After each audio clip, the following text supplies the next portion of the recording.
On show 434, NIO's new car, Tesla's no confirmation lane change, and the new Porsche Taycan enters final testing. Those stories and many more coming up on today's podcast. Well, good morning, good afternoon, good evening. Wherever you are in the world, welcome to EV News Daily, Thursday, 4th of April edition, which is kind of funny because technically in the UK, I'm recording this on the 5th. This was written on the 4th, and actually my body still feels like it's the 4th because I've been travelling. It seems like forever. A delayed flight back from the US to the UK, so the clock goes forward 5 hours, but it was a 9-hour flight, and holy moly, I've no idea what meal I should be eating or even what time it is in my body. But a long flight does give me plenty of time to write a podcast. So here you go. Here's the show. I've been through every EV story I can find today and had plenty of time on the plane to write this one. Thank you as always to the team at MyEV, who I've spent the last few days hanging out with and seeing what they're up to, and really busy building the world's first marketplace all about buying and selling EVs. I mean, there's lots of places online that you can see car listings, everything from the individual dealers to those sites that have been around a long time. But frankly, when you know you want to buy an EV, finding one can be a real faff. So if you're in the USA and you have this amazing resource of myev.com, well, check it out. It's nice to spend a few days with them, see what their plans are over the next few months and years as well. I'm excited for them as well. Thank you for their hospitality and the lovely cars that are in the MyEV parking lot. One of those, if you follow me on Twitter, one of those you'll see rhymes with Model X. Oh, hang on, no, that doesn't work. I'm so tired, and I've been in that for the last couple of days, which has been a very nice way to spend a couple of days. Let's kick off with what is going to be a very, very nice car. If you can afford one, if they make enough of them, the Porsche Taycan. The electric sedan is now in its final stages of testing ahead of a debut in September. Sales in some markets beginning before the end of the year. The German brand has the EV on the road in 30 countries to make sure it can withstand any condition thrown at it, says Chris Bruce for InsideEVs.com today, or maybe yesterday. What day is it? The EV has covered 3.7 million miles of testing in the real world. But what's interesting these days when you test an EV, and I didn't realise that this was so big, they've actually doubled that. Well, 6.2 million miles of virtual testing.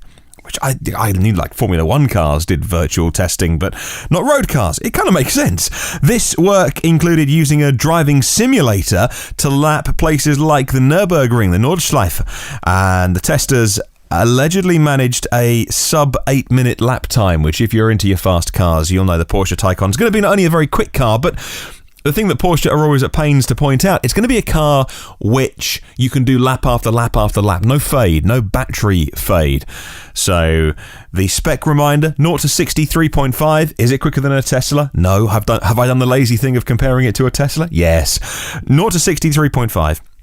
That's not to 100 Ks, by the way, and 310 miles or 500 kilometers on a charge, which is not bad. The thing about the Taycan, though, is that they haven't gone for out-and-out range. They've gone for ability to charge it quickly. You know, a smaller battery is a lighter battery, and so the smaller battery that you don't have to carry around all that weight if you are popping to the shop for bread and milk. However, they've got enough range to satisfy those people who are coming over from ICE cars, 300 miles, 500 Ks. You know, if in the real world that ends up being 250, that's fine, right?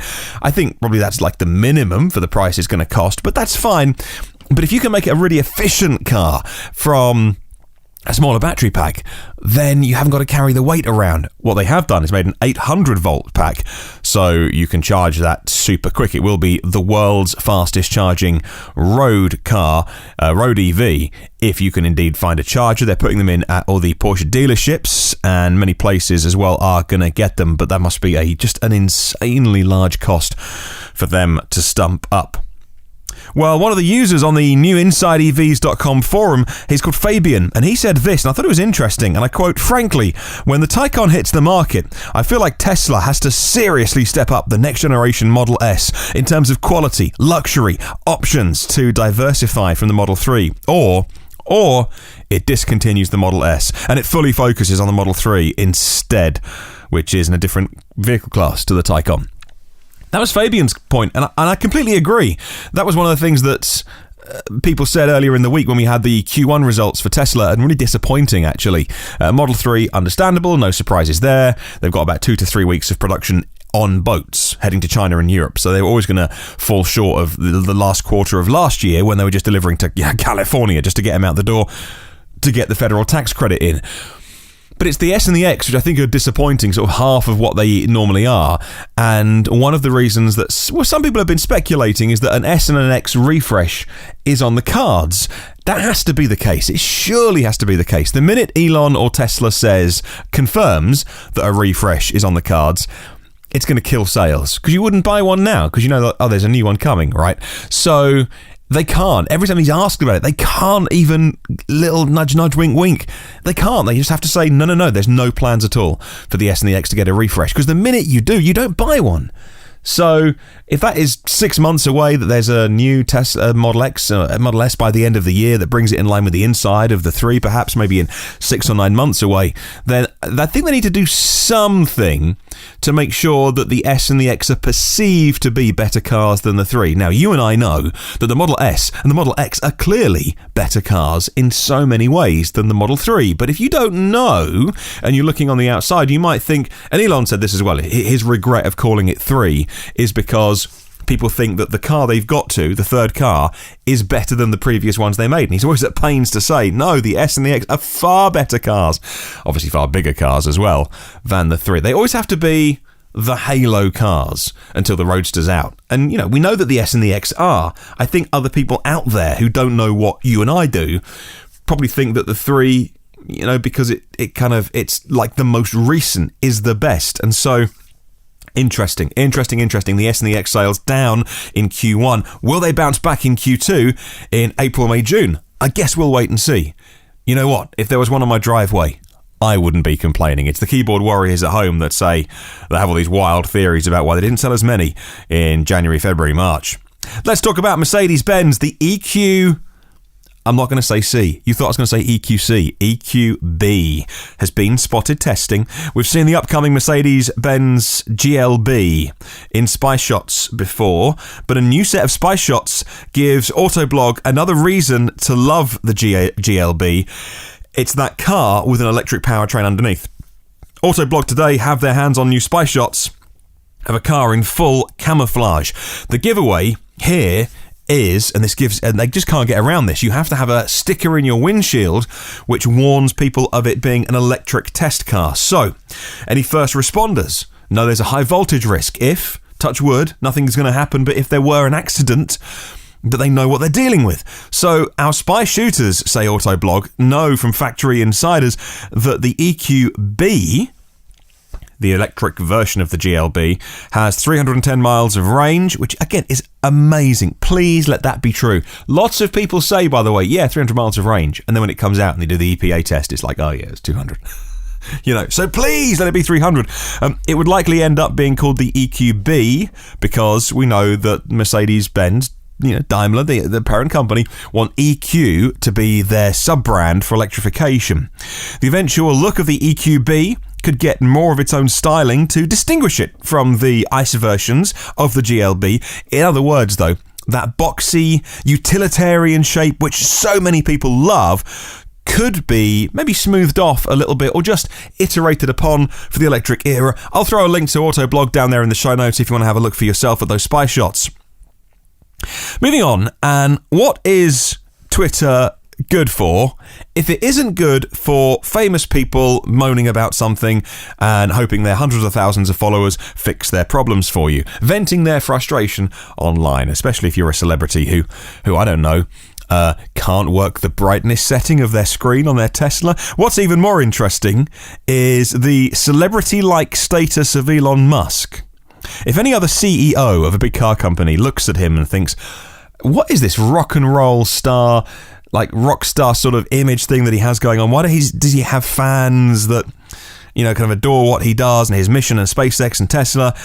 It's because of things like this. So Elon's on Twitter and he sees a tweet by Sheryl Crow, the singer-songwriter Sheryl Crow, who tweeted this, and I quote, "Help!" ! Help!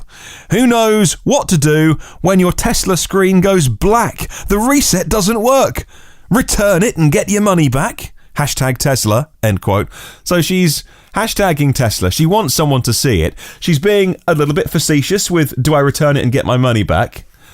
Okay. Well, Elon saw the tweet and replied, and I quote, change your screen preference from night mode to auto.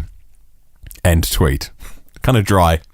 But yeah, so her kids have been mucking about in the car, changed the brightness setting, and she thought it was broken.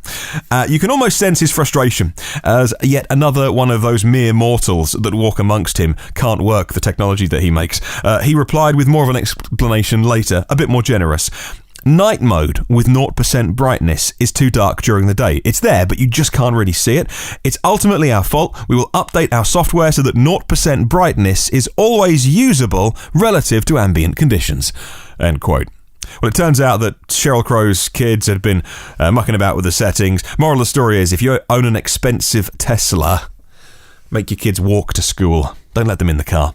Let's move on to Tesla stock and usual health warnings before the next story. I don't do financial advice. I don't own single stocks anymore. Used to. Too much of a roller coaster. I need to sleep at night. I know that people love the kind of the highs and lows of owning a single stock, but look, all my money goes into my pension. Maybe that owns Tesla. I don't know. And I'm very, very financially conservative these days. So I'm not recommending you buy or sell anything. Following Tesla's Q1 production and delivery numbers, the market didn't react well. Tesla's stock was down by as much as 10% in pre-market trading following those Q1 results. People online saying it's an opportunity to buy, but I'm not saying that. Financial analysts have been weighing in on the automaker's disappointing delivery and production numbers in their view. Says Fred at Electric, as we noted, Model S and Model X sales were down on the last quarter. RBC analysts referred to them as disappointing and said it would likely translate to more than $1 billion reduction in estimated revenue. I'll put a link to Electric in the show notes if you want to read more. Staying with Tesla for the final story, every bit of rough news always comes with something that they're announcing or releasing, and this is one which I would love to try myself. Tesla's now announced the rollout of its most advanced driver assist feature yet. No confirmation, navigate on autopilot. And when I say no confirmation, what I mean is no hyphen confirm, navigate on autopilot, all one sentence. So, in other words, you haven't got to confirm anything. Let me explain. With the system in place, you have your Tesla perform lane changes without you telling it what to do. So at the minute, you have to push the stalk down, the indicator all the way, and you push it all the way down so it clicks, and then it knows that you want to change lanes. It has a look around using its cameras, and it goes, it's fine for me to make a lane change, and it goes out, right? Now, this new technology, which is being rolled out, you don't have to confirm that. The story comes today from Simon at Teslarati. Drivers have travelled more than 66 million miles with Navigate on autopilot since it was first released. Over the period, the driver assist feature has successfully completed 9 million lane changes.